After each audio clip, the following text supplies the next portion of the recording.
வந்தீங்க? யாபாக்க வணக்கம்னா வச்சோம் மாமா. விஜய் மாமா பக்கம் வந்தீங்களா? டிவிகே சொல்லுங்க. டிவிகே. சொல்லுங்க. டிவிகே சொல்லு. டிவிகே. டிவிகே சொல்லு. இங்க பாத்து சொல்லுங்க. டிவிகே. திமுக எடுத்துக்கோங்க. அப்பா தாத்தா பேரு எல்லா ஊர்லயும் எத்தனை கோடி சொத்து இருக்கு, எவ்வளோ சொத்து இருக்கு. இதே எம்ஜிஆர் கிட்ட இருந்துச்சா, காமராஜர் கிட்ட இருந்துச்சா? யார்கிட்டமே இல்லை. எங்கள் அண்ணனை எடுத்துக்கோங்க. அட்லீஸ்ட் வருஷத்துக்கு 2 படம் பண்ணுறாங்கன்னு வச்சுக்கோங்க. இப்போ படத்துக்கு 250 கோடி, 2 படம் பண்ணால் 500 கோடி. அதெல்லாம் வேணான்னு தானே வராது. காசு சம்பாதிக்க நோக்கத்தில் வரணும்னா இந்த அரசியலுக்கு வர தேவையில்ல. அவர் நடிகராகவே இருந்து காசு சம்பாதிச்சுட்டு போயிடலாம். அதை வேணான்னு அதை விட ஒன்றும் பெருசாக காசு கிடைக்க போகிறதில்லை. அப்போ விலைக்கு வராது. அவர் மக்கள்கிட்ட ஒவ்வொரு வீட்டில் பிள்ளையா மகனா தம்பியா அந்த மாதிரி அவர் இது ஆசைப்படுறாங்க. அவர் மற்றபடி காசு பணத்துக்கு இதுக்குலாம் அவர் ஆசைப்பட கிடையாது. அப்படி ஆசைப்பட்டிருந்தா அவர் இந்த அரசியல் வர தேவையும் கிடையாது. சினிமாலே இருந்து போயிடலாம். ஒவ்வொருத்தவங்களுக்குள்ளயும் ஒரு விஷயம் இருக்கு. நிறைய விஷயங்கள் மாறிடுறதா அப்படிங்கிற விஷயம். நீங்க என்ன மாறணும்னு நினைக்கிறீங்க? பெண்கள் பாதுகாப்புங்க மெயின். அதுதான் பெண்களுக்கு என்னங்க பாதுகாப்பு இருக்குது? இவ்வளோ பேர் ஆட்சி பண்ணாங்க. குழந்தைகளை பாலியல் பலாத்காரம் பண்ணுறாங்க. குழந்தைகள்லேருந்து வயசானவங்க வரைக்கும் ஒருத்தருக்கும் இந்த நாட்டில் பாதுகாப்புங்கிறது 0 இருக்குது. அதுக்கான தலைவர்கள் யாராவது ஒருத்தவங்க ஒரு வாய் திறக்கிறாங்கன்னா யாரும் திறக்க மாட்டேங்கிறாங்க. சும்மா அவங்களுக்கு. ஆனால் விஜயனா வந்தால் கண்டிப்பாக பெண்களுக்கான பாதுகாப்பு உறுதியாக இருக்குங்கிற ஒரு நம்பிக்கை எங்களுக்கெல்லாம் இருக்குங்க.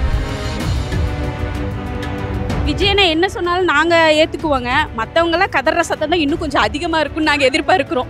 யாரெல்லாம் ஆல்ரெடி கதறிட்டு தாங்க இருக்காங்க. உண்மை ஆல்ரெடி கதறி. அவர் எப்போ செகண்ட் மாநாடுன்னு ஆரம்பிச்சிட்டாரோ அப்போ இருந்து என்டிகே சம்மந்தமே இல்லை. அவர் லிஸ்ட்லேயே இல்லை. சாட்டை துரைமுருகனெல்லாம் பார்த்தீங்கன்னா கதறுன்னு கதறாரு. என்டிகேல சீமான் அவரை பார்த்தீங்கன்னா இன்னும் கதறாரு.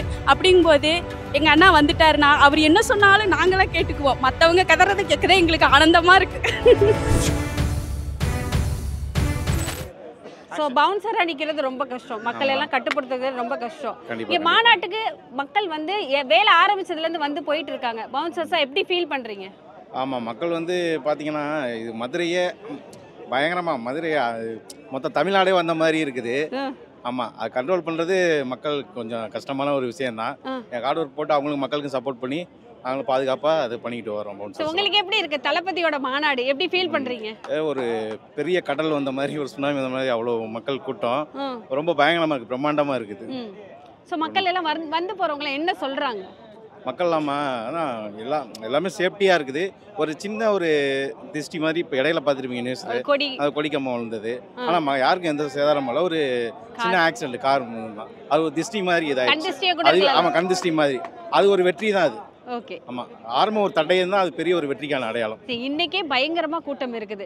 நாளைக்கு நேரம் எப்படி இருக்குன்னு நினைக்கிறீங்க? ஐயோ, இன்னைக்கே பார்த்தீங்களா? இன்னும் ஆரம்பிக்கவே இல்லை. இப்போவே அப்படியே கொஞ்சம் சுற்றி பாருங்கள் எவ்வளோ கூட்டம் இருக்குன்னு. நாளைக்கு பாருங்கள், நிற்கிறதுக்கு இடம் இருக்காது. ஒரு ஸ்டெப் எடுத்து வைக்கிறதுக்கு மதுரையே அப்படியே ஆடி போயிடும், அந்த அளவுக்கு இருக்கும் கூட்டம். தேங்க்யூ. எந்த ஒரு நடிகருக்குமே அந்த மாதிரி ஒரு கூட்டம் வந்திருக்காது. இது ட்ரிபிள் மடங்குன்னு வச்சுக்கோங்க. ஒரு கட்சி தலைவருக்கு 1 மடங்குனா இது ட்ரிபிள் மடங்காக இருக்கும். யாபாக்க வணக்கம்னா வச்சோம் மாமா. விஜய் மாமா பக்கம் வந்தீங்களா? டிவிகே சொல்லுங்க. டிவிகே. டிவிகே சொல்லு. டிவிகே. டிவிகே சொல்லு. இங்க பாத்து சொல்லுங்க. டிவிகே. யார பக்கம் வந்தீங்க? வச்சோம் மாமா ஐ லவ் யூ சொல்லு. ஐ ஊ மாநாடு உங்க குழந்தை அழகா விஜய் மாமா ஐ லவ் யூ அப்படின்னு சொல்லிட்டு இருக்கு. ஸோ குழந்தைக்கு இவ்வளோ ஆர்வம் இருக்கும்போது எல்லாம் இந்த பக்கம் சுற்றி பார்த்தா வந்து நிறைய பெண்கள் வந்திருக்கிறாங்க, நிறைய பேர் வந்து பார்த்துட்டு போகிறாங்க. உங்களுக்கு எப்படி தோணுது இந்த நிகழ்வு? திருவிழா மாதிரி இருக்குங்க. ஒரே வார்த்தை, திருவிழா மாதிரி இருக்குது. மதுரை கோயில் திருவிழா மாதிரி. ஆமாம், மதுரை கோயில் திருவிழா மாதிரி எங்கள் அண்ணனோட வருகை வந்து இங்கே எல்லாத்துக்குமே ஒரு பெரிய திருவிழா மாதிரி தான் இருக்குது. அவர் நாளைக்கு தான் வர்றாரு. ஆனால் இன்றைக்கி எங்களுக்கெல்லாம் ஒரு பார்த்த மாதிரி ஒரு திருப்தி. ஸோ எல்லாருக்கும் ஒரு எதிர்பார்ப்பு இருக்கும். ஸோ அண்ணன் வர போறாரு அப்படிங்கிற எதிர்பார்ப்புல தான் இங்கே வந்து நின்று எல்லாருமே பார்த்துட்டு இருக்கிறாங்க. ஸோ ஒவ்வொருத்தவங்களுக்குள்ளயும் ஒரு விஷயம் இருக்கும். நிறைய விஷயங்கள் மாறிடுறதா அப்படிங்கிற விஷயம். நீங்க என்ன மாறணும்னு நினைக்கிறீங்க? பெண்கள் பாதுகாப்புங்க மெயின். அதுதான் பெண்களுக்கு என்னங்க பாதுகாப்பு இருக்குது? இவ்வளோ பேர் ஆட்சி பண்ணாங்க. குழந்தைகளை பாலியல் பலாத்காரம் பண்ணுறாங்க. குழந்தைகள்லேருந்து வயசானவங்க வரைக்கும் ஒருத்தருக்கும் இந்த நாட்டில் பாதுகாப்புங்கிறது 0 இருக்குது. அதுக்கான தலைவர்கள் யாராவது ஒருத்தவங்க ஒரு வாய் திறக்கிறாங்கன்னா யாரும் திறக்க மாட்டேங்கிறாங்க. சும்மா அவங்களுக்கு. ஆனால் விஜயனா வந்தால் கண்டிப்பாக பெண்களுக்கான பாதுகாப்பு உறுதியாக இருக்குங்கிற ஒரு நம்பிக்கை எங்களுக்கெல்லாம் இருக்குங்க. ஏன்னா எல்லா மாநாட்டிலையும் போயிருக்கோம். இதுக்கு முன்னாடி ஆர்ப்பாட்டம் சென்னையில் நடந்தது, அப்போ கூட போயிருந்தேன்.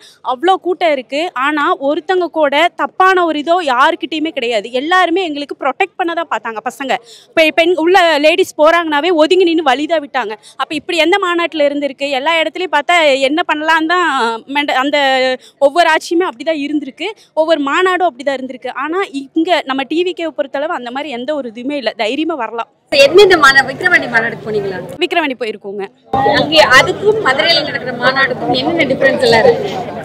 அது ரொம்ப களை கட்டுச்சு, இது அதுக்கு மேலே களை கட்டிட்டு இருக்குதுங்க. இன்னும் என்ன, அதான் கோயில் திருவிழாவை விடவே பயங்கர பிரம்மாண்டமாக இருக்கு எங்களுக்கு. ஸோ நாளைக்கு தான் தெரியும். கண்டிப்பா ஆமாங்க. அண்ணன் என்ன சொல்லுவாருன்னு நினைக்கிறீங்க? விஜய் எல்லாருமே ஆர்வத்தோட இருக்காங்க, விஜய் என்ன சொல்ல போறாரு? கூட்டணி விஜயனை என்ன சொன்னாலும் நாங்கள் ஏற்றுக்குவோங்க. மற்றவங்களாம் கதற சத்தம் தான் இன்னும் கொஞ்சம் அதிகமாக இருக்கும்னு நாங்கள் எதிர்பார்க்கிறோம். யாரெல்லாம் ஆல்ரெடி கதறிட்டு தாங்க இருக்காங்க. உண்மை ஆல்ரெடி கதறி அவர் எப்போ செகண்ட் மாநாடுன்னு ஆரம்பிச்சிட்டாரோ அப்போ இருந்து என்டிகே சம்மந்தமே இல்லை, அவர் லிஸ்ட்லேயே இல்லை. சாட்டை துரைமுருகனெல்லாம் பார்த்தீங்கன்னா கதறுன்னு கதறாரு. என்டிகேல சீமான் அவரை பார்த்தீங்கன்னா இன்னும் கதறாரு. அப்படிங்கும்போது எங்கள் அண்ணா வந்துட்டாருன்னா அவர் என்ன சொன்னாலும் நாங்களாம் கேட்டுக்குவோம். மற்றவங்க கதறதை கேட்கறதே எங்களுக்கு ஆனந்தமாக இருக்கு. மாநாடு மதுரை நடக்க எங்களுக்கு சந்தோஷமாக தான் இருக்குது. என்ன எதிர்பார்க்குறீங்க? தமிழ்நாட்டுக்கு புதிய மாற்றம் வரணும். இதுவரையும் ஆண்ட கட்சிகளை விட்டு எல்லாம் பார்த்தவங்க என்ன பண்ணியிருக்காங்கன்னு சொல்லி, திமுக என்ன பண்ணியிருக்காங்க, ஏடிஎம்கே என்ன பண்ணாங்க, இதே மேலே காமராஜர் எம்ஜிஆர் அவங்க என்ன நல்லதுன்னு சொல்லி பெருசாக எதுவும் பண்ணதில்லை. அதாவது இந்த நீ கூட சொன்ன மாதிரி ஒன்று நல்லது பண்ணியிருக்காங்க, ரொம்ப கெட்டது பண்ணியிருக்காங்க. ஃபுல்லாக நல்லதே. இப்போ காமராஜர் எடுத்துக்காங்களேன், ஃபுல்லாக நல்லதே பண்ணாங்கன்னு சொல்லலாம். காமராஜர் அவர் சாகும்போது உட்பட அவர்கிட்ட வந்து பணமே வெறும் 100 150 இவ்வளோ அந்த அளவுக்கு இவங்க யாரும் நல்லது பண்ணதில்லையே. திமுக எடுத்துக்கோங்க, அப்பா தாத்தா பேர் எல்லா ஊர்லேயும் எத்தனை கோடி சொத்து இருக்குது, எவ்வளோ சொத்து இருக்குது. இதே எம்ஜிஆர்கிட்ட இருந்துச்சா, காமராஜர்கிட்ட இருந்துச்சா? யார்கிட்டையுமே இல்லைல்ல. இப்போ எங்கள் அண்ணனை எடுத்துக்கோங்க, அட்லீஸ்ட் வருஷத்துக்கு 2 படம் பண்ணுறாங்கன்னு வச்சுக்கோங்க. ஒரு படத்துக்கு 250 கோடி, 2 படம் பண்ணால் 500 கோடி. அதெல்லாம் வேணான்னு தானே வராது. இல்லை பண்ணாட்டில் அவங்க முதல்ல இது எதுக்கு வரணும்? காசு சம்பாதிக்க நோக்கத்தில் வரணும்னா இந்த அரசியலுக்கு வர தேவையில்லை. அவங்க நடிகராகவே இருந்து காசு சம்பாதிச்சுட்டு போயிடலாம். அதை வேணான்னு அதை விட ஒன்றும் பெருசாக காசு கிடைக்க போகிறதில்ல. அப்போ விலைக்கு வராது. அவங்க மக்கள்கிட்ட ஒவ்வொரு வீட்டில் பிள்ளையா மகனா தம்பியா அந்த மாதிரி அவங்க இது ஆசைப்படுறாங்க. அவர் மற்றபடி காசு பணத்துக்கு இதுக்குலாம் அவங்க ஆசைப்படுறாங்க. அப்படி ஆசைப்பட்டிருந்தா அவங்க இந்த அரசியல் வர தேவையும் கிடையாது, சினிமாலே இருந்து போயிடலாம். ஒரு விஷயம் எல்லாரும் சொல்றாங்க, நடிகர் வந்து மக்களுக்கு என்ன பண்ணிட போறான், இந்த நடிகர் வந்து என்ன மக்களுக்கு என்ன பண்ணலாம் அப்படிங்கிற ஒரு பேச்சு என்ன பண்ணுறது? எம்ஜிஆர் நடிகர் தான், என்ன பண்ணாருன்னு மக்களுக்கு தெரியும். கேப்டன் விஜயகாந்த் என்ன பண்ணாங்க மக்களுக்கு, அவரும் நடிகர் தான், என்ன பண்ணாருன்னு தெரியும்.